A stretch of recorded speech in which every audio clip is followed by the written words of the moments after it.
Creating a triangle-shaped pouch is easy. Just gather 2 lining fabrics and 2 main fabrics. Add a zipper. Sew up the bottom. Finish the upper part in the opposite direction.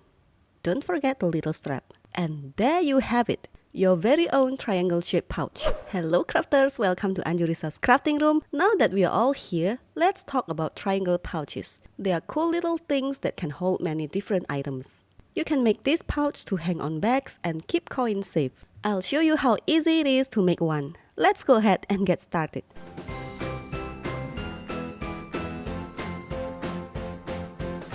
We will need 2 main fabrics with the size displayed on the screen, along with 2 lining fabrics of the same size, 2 fusible interfacing pieces, and a small fabric for the strap. If you prefer not to use the small strap, you can opt for ribbons instead.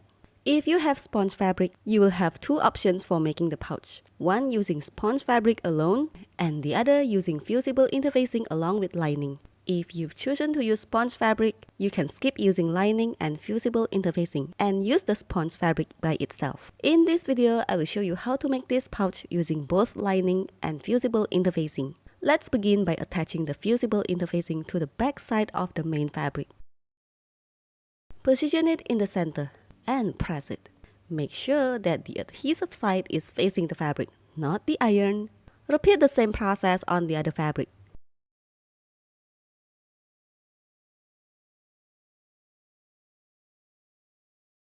After attaching the interfacing, take 1 main fabric and 1 lining fabric. And also prepare a zipper of the same size, which is 5.5 inches. If you're using a larger fabric, make sure to use a longer zipper. Just a quick reminder, this is the right side of the zipper, and this is the back side. It's always good to double check. We are going to position the zipper between the fabric layers. The right side of the zipper faces the main fabric, while the back side of the zipper faces the lining fabric. Sew this part to secure. I'll use a zipper foot while sewing the zipper. If you prefer to use the regular presser foot, you can check out my previous video that appears on the top right side of the screen. When I'm halfway through, I'll leave the needle down, lift up the presser foot, and move the zipper head in the opposite direction. This method allows us to sew a neat and straight line.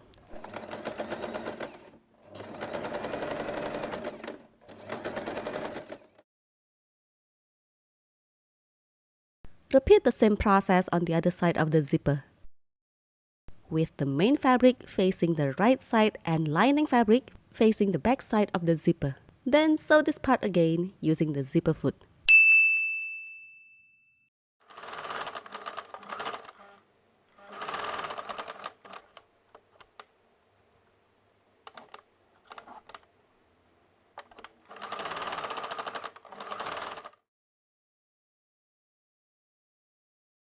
Flip the fabric over, close the zipper, give it a little press. Remember, pressing is key to make it look professional.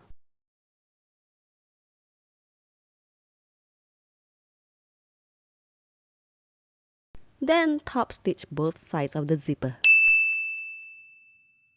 To do the top stitch, I'll switch to my regular presser foot, and from now on, I'll be using this regular presser foot. The same method applies. Move the zipper head to the other direction and continue sewing.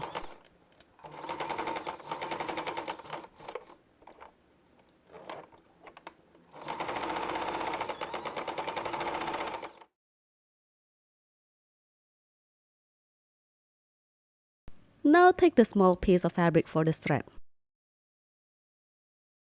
Fold the long edges to the center, then fold it in half and press it.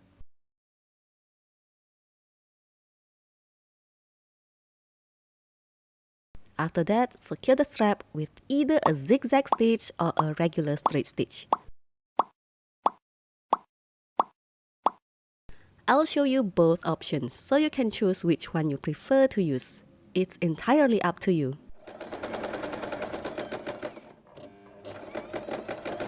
Now you can align the ends of the strap fabric side by side, forming a U shape, and attach it to the side of our zipper head. Or you can simply fold it in half and attach it. But be careful not to sew through the lining fabric while attaching the strap. You can actually attach the strap later during the final sewing step, but I have a habit of forgetting, so it's better to attach it now. After attaching the strap, bring the main fabrics together and the lining fabrics together. We are going to sew this part, leaving an opening on the lining fabric.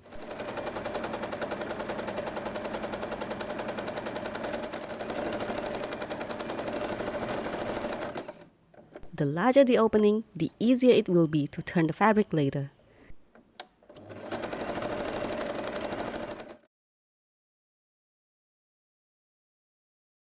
To make the next step easier, you can press the seam open.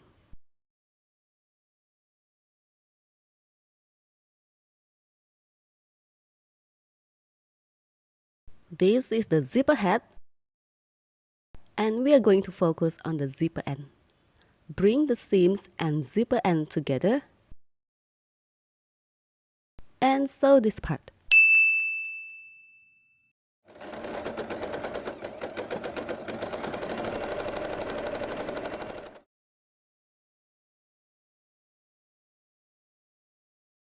Now pinch the seam together and open the fabric. Try to move the zipper toward the lining fabric direction and sew this part.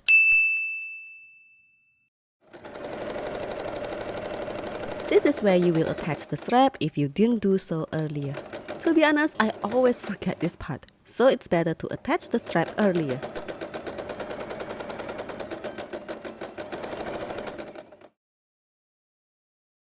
Now I will cut the corners a little, as well as the center part where the zipper is located, to make it less bulky in the final project. Now it's time to turn the fabric inside out through the opening in the lining fabric. To close the opening quickly, sew a straight line here. But for a perfect result, do an invisible stitch, just like I did when making a scrunchie for hair. You can find the video in the top right corner. I will start sewing from the inside, then sew exactly on the folds until the end of the opening.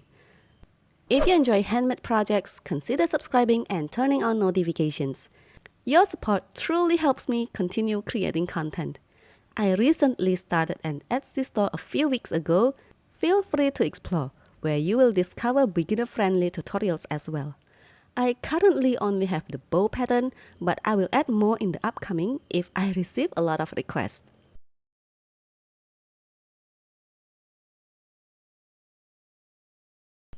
After securing the thread, you can trim it. Finally, tuck the lining fabric inside. And that's it! Our triangle-shaped pouch is finished. Thanks for following this tutorial. If you found it helpful, consider liking and sharing this video. Any questions? Feel free to leave them in the comments below. See you in my next video. Bye! See, as I mentioned, I tend to be forgetful. I forgot to slide a ring onto the strap before attaching it. Now I need to carefully insert it so I can attach an accessory to hang on my bag.